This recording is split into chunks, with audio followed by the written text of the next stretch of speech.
Bismillahirrahmanirrahim. Assalamualaikum teman-teman.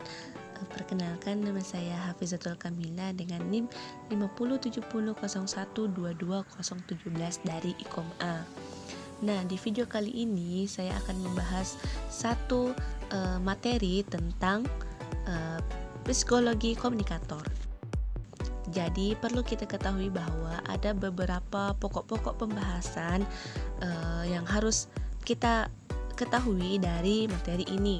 Nah, yang pertama itu pengertian psikologi komunikator, yang kedua faktor penting bagi komunikator, dan yang ketiga komponen penting bagi komunikator, dan yang keempat dimensi-dimensi etos, dan yang kelima dimensi etika komunikator, dan yang terakhir adalah karakteristik komunikator. Nah, kita akan melangkah ke materi yang pertama, yaitu tentang pengertian psikologi komunikator.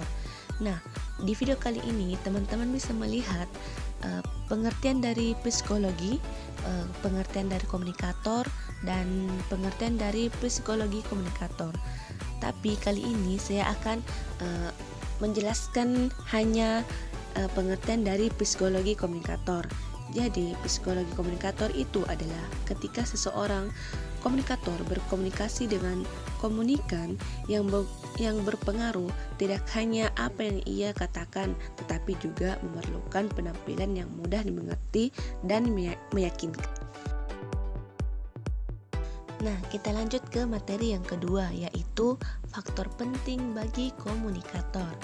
Nah, ada beberapa poin yang harus kita ketahui dari faktor penting bagi komunikator. Nah, poin pertama yaitu pengetahuan, poin kedua pengalaman, dan poin ketiga adalah sikap. Di sini saya akan menjelaskan poin pertama yaitu tentang pengetahuan.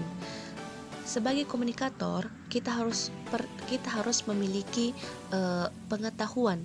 Karena untuk menjadi seorang komunikator yang efektif adalah beralasan kalau si komunikasi mempunyai basis pengetahuan.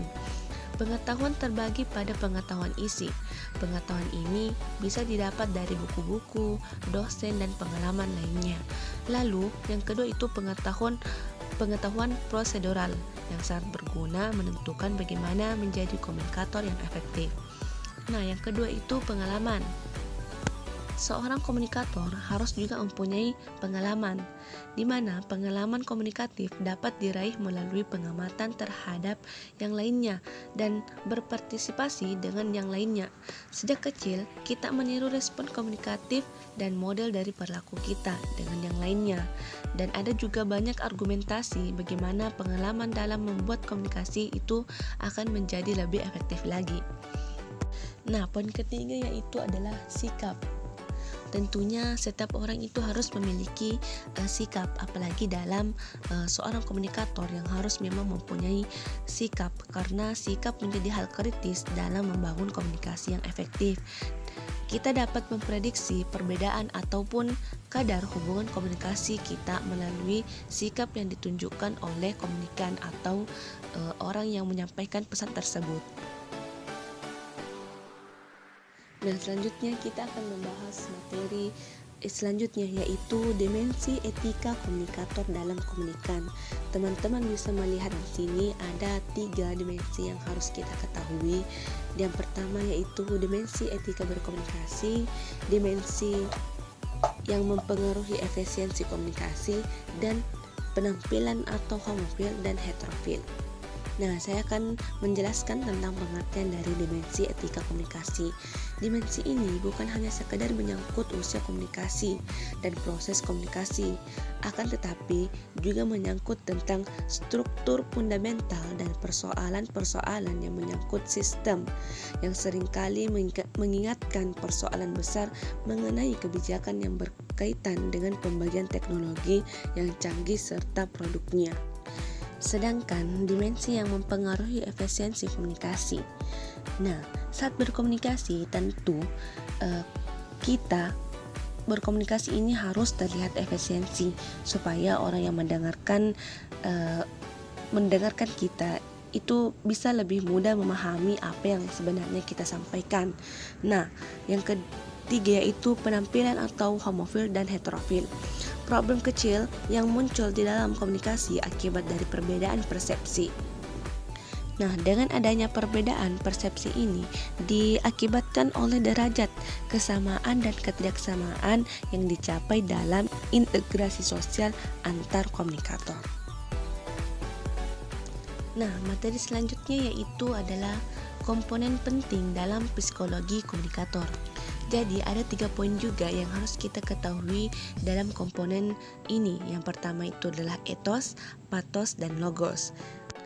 Etos merupakan sumber kepercayaan yang ditunjukkan oleh sang orator bahwa ia memang pakar dalam bidangnya, maka ia dapat dipercaya. Seorang komunikator yang handal mau tidak mau harus melengkapi dirinya dengan dimensi etos, karena ini yang memungkinkan orang lain dapat mempercayainya. Sedangkan patos adalah kekuatan yang dimiliki oleh seorang tokoh dalam mengendalikan emosi khalayak. Kriteria patos ini ditunjukkan oleh sang retor dengan menampilkan gaya dan bahasanya yang membangkitkan kegairahan dengan semangat yang berkobar-kobar kepada khalayak. Nah, dan yang terakhir itu adalah logos. Jadi logos adalah kekuatan yang dimiliki oleh seorang tokoh karena argumentasinya dalam berbicara kepada orang lain dan kepada orang yang sangat banyak. Kriteria logos ini ditunjukkan oleh seseorang bahwa uraian masuk akal sehingga patut diikuti dan dilaksanakan oleh khalayak. Nah, baik teman-teman, kita akan melanjutkan ke materi selanjutnya yaitu tentang dimensi-dimensi etos. Jadi ada juga 3 poin yang harus kita ketahui dari dimensi-dimensi etos ini. Yang pertama yaitu kredibilitas, yang kedua interaksi, dan kekuasaan. Pengertian dari kredibilitas ini adalah seperangkat persepsi komunikat dengan sifat-sifat komunikator. Karena dengan kredibilitas itu, masalah persepsi kredibilitas berubah bergantung pada perilaku persepsi, topik yang akan dibahas, dan situasi. Jadi kredibilitas ini tidak ada pada diri komunikator, tetapi terletak pada persepsi komunikat. Karena itu ia dapat berubah atau diubah, dapat menjadi atau dijadikan persepsi ini sehingga dapat bisa dibentuk. Sedangkan interaksi sendiri memiliki pengertian bahwa ada beberapa faktor-faktor situasional yang mempengaruhi interaksi ini, di mana itu interpersonal.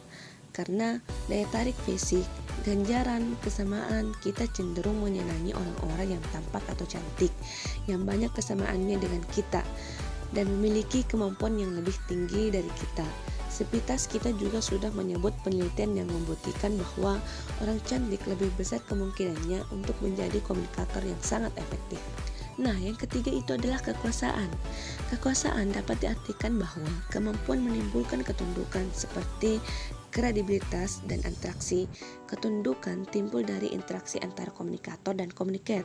Kekuasaan dapat menyebabkan seorang komunikator dapat memaksa kehendaknya kepada orang lain karena ia memiliki sumber daya yang dimilikinya. Nah, kita akan membahas materi terakhir yaitu tentang karakteristik komunikator. Teman-teman bisa melihatnya di sini. Jadi, pendapat seorang ilmuwan yang bernama Aristoteles pernah diuji secara ilmiah kemudian oleh dari Hofland dan Weiss pada tahun 1991. Mereka melakukan eksperimen pertama tentang psikologi komunikator kepada sejumlah subjek yang disampaikan pesan tentang kemungkinan membantu kapal selam yang digerakkan tenaga atom waktu itu menggunakan energi atom yang masih merupakan impian. Nah, baik teman-teman, itulah tadi dari beberapa pengertian atau penjelasan dari materi kita kali ini yaitu tentang psikologi komunikator. Semoga teman-teman bisa memahami isi video kali ini dan bisa juga teman-teman untuk mempelajarinya. Saya ucapkan terima kasih yang telah menonton video ini dan jangan lupa like, komen, dan subscribe. Assalamualaikum warahmatullahi wabarakatuh.